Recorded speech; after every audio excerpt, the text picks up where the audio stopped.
Hello, everyone. Welcome to session 4. So here we are, sin corrupting, and we go directly to the flood account.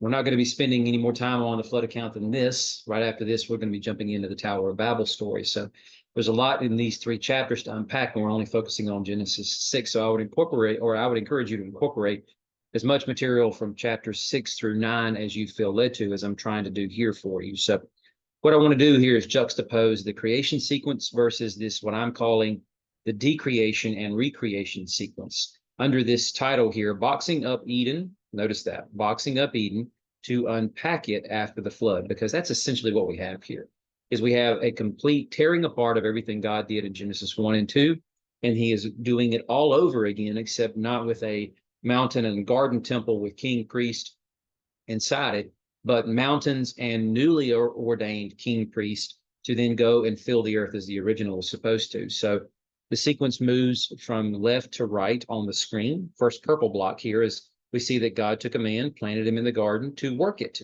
right? And watch over it. So the man in the story receives those who have the breath of life to steward them. So if you go back to Genesis 1, we clearly see Genesis 2, that God had created animals and he also breathed into them the very breath of life. And by virtue of that, this second Adam, or Noah, is receiving those who have the breath of life, and they are all told to enter into the ark where Noah is going to steward those animals. As Adam looked over them and was their caretaker in the garden, naming them all, so Noah will be the one providing all of their food, fodder, and of course, living arrangements while they are on the ark with him. Going back to the other side of the screen, so God rests on the 7th day, plants the garden, places the man in it. Yahweh rests on day 7, plants the garden, fills the ark as he does, and then 7 days later sends the flood. It's almost like a reversal of that in sequence, right? 6 days of creation.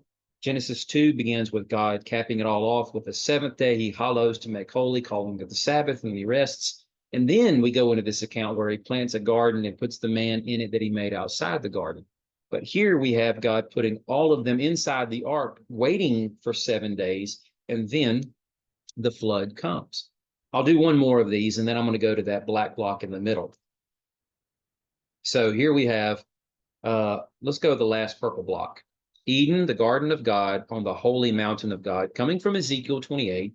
So not pulling directly from the Torah, but as I referenced this in an earlier lesson, it's important for us to connect those passages together to understand a key element that's supposed to be seen there in Genesis chapters 1 and 2.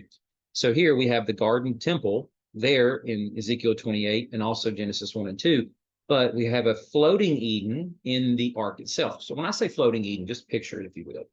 Think about in your mind the ark of Noah and his family, and if you could just cut it in half, remove the front of it, and here you have a cross section with all 3 decks and animal cages all over the place, that what you have essentially is the Garden of Eden, just like you have all representative created kinds in the garden of everything that swims, flies, creeps, crawls, gallops, whatever. You also do, with the exception of marine life that can exist outside the ark just fine. Everything else is inside the ark, and God is going to, after he's boxed it up, unpack it all to restart creation when it comes to the other side of the flood. So the floating Eden is also planted on a mountain. Notice that, right? Because when you get to the ending of this sequence in Genesis chapter 7, the ark comes to rest on the mountains of Ararat. You might think, well, naturally it would come to rest on the mountains of Ararat because mountains have higher elevation, and so they would catch the ark before. But that's just presuming the idea that the ark was over top of mountains. If the ark itself was over top of a flat plain, it would have rested there once the water had receded enough. It didn't have to rest on mountains. God guides it to do so for the sake of us capturing that detail from Ezekiel 28, the fact the original garden temple is on a mountain, and now this new floating Eden is also being laid to rest on a mountain from which creation will be restarted. So as cool as those details are, though, it's important for us to make the more important connections, and that is the reestablishment of man's kingship and priesthood, because God regurgitates the exact same covenantal promise he did with Adam. He blessed Adam and Eve, and he told them, be fruitful, multiply, fill the earth, subdue it. He told Noah at the beginning of this sequence, I will establish my covenant with you. What is that covenant? Here, be fruitful, multiply, and fill the earth. Do not shortchange yourself as the teacher here, saying that No, the covenant is when God said he wouldn't destroy the earth again. This is true. That's part of the covenant. But the covenant itself refers back to the promise that God had originally blessed the image bearers with, that he now gives to these new Adam and Eve like image bearers of Noah, his sons, Noah's wife, and their wives, who are now responsible for populating the earth and filling it with God's glory from this new floating Eden that they are disembarking from, right? And so, whereas Adam and Eve never got the chance to actually expand the boundaries of the garden, now there is no garden. The garden is pent up inside the ark, and now that garden is meant to disperse and go as far and as wide. And as humans populate the earth, they carry the knowledge of this with them and the service of the one true God. As Adam was told to rule the fish of the sea, birds of the air, every aspect of creation, the man is given kingship over all that God has made, both in Genesis 1 and here in Genesis 9, because God says, every bird, creature that crawls, fish of the sea are placed under your authority. That is nothing short of kingship, right? But what about this aspect of priesthood again? So God placed the man in the garden to work and watch over it. You go back to our first session and you recall how these are priestly terms connected to Numbers 18.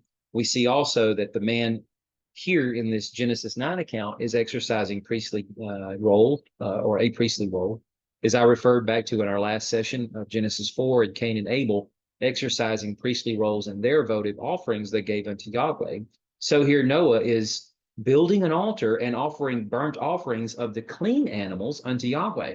Now, I'm sure this question often gets asked, but rarely answered perhaps, as goes, well, how did he know what was considered clean versus unclean? Because those definitions do not come into play until we get much deeper into the Torah, namely in the book of Leviticus, where it's told what can be accepted as both eaten or offered animals versus those that can't be, right? So was that something that was in play in Noah's day? And I don't really have a decent answer for you as to whether or not Noah knew what was clean versus unclean, or whether or not this is a construct that's overlaid onto that story to make sure that the readers knew that what Noah was offering was acceptable in God's sight per the instructions that God would give to Israel. But no doubt there is meant to be a direct line of connection between these two stories here to make sure that we get all of this between Adam, Noah, and Abraham is on a straight path or trajectory to lead up to why God calls Israel and what Israel's purpose is, as goes mission one.